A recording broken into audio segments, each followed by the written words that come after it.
Hi friends, ఇప్పుడు అల్లం పులుసు ఎలా చేయాలని చెప్పాను.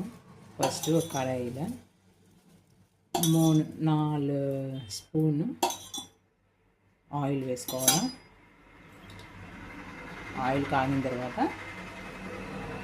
కొంచెం జీలకర్ర,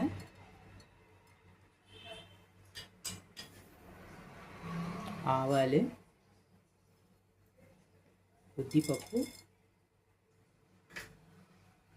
శనగబెడలు వేసి అసలు వేగిన వరకు వేగిన తర్వాత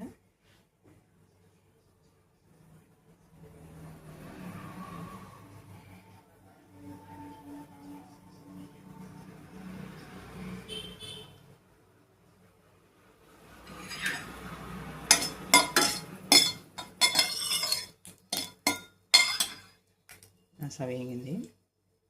దాని తర్వాత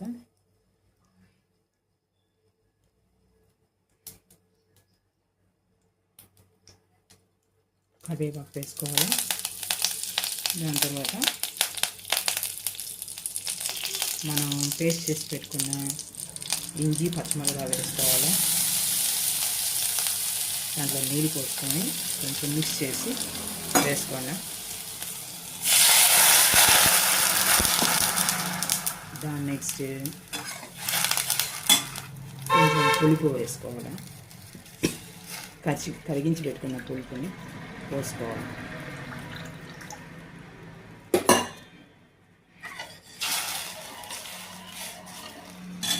దాని తర్వాత పసుపుడి కొంచెం వేసినాక ఉడికించి మనకి ఇప్పుడు పులుసు అంటే ఇంజి పులుసు అంటే కొంచెం నీళ్ళగా ఉంది కదా, పొంగల్లో మనము మిక్స్ చేసి తినేదానికి కొంచెం లిక్విడ్గా ఉన్నాం. అందుకని మనం 1.5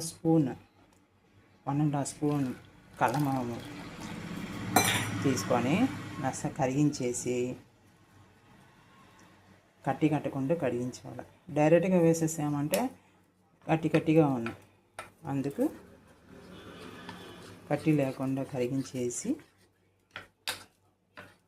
మనము ఆ ఉడికే పులుసులో వేసుకోవాలి. అప్పుడు ఆ థిక్నెస్ వచ్చిన మనకు పొంగల్కి పెట్టి తినేదానికి, దాంట్లో పోసి తినేదానికి మనకు కొంచెం థిక్నెస్గా ఉంటుందా చూసేదానికి టేస్ట్గా ఉన్నాం. నెక్స్ట్ తినేప్పుడు కొల్లగా నీళ్ళ లేకుండా ఉన్నాం. అందుకు మనం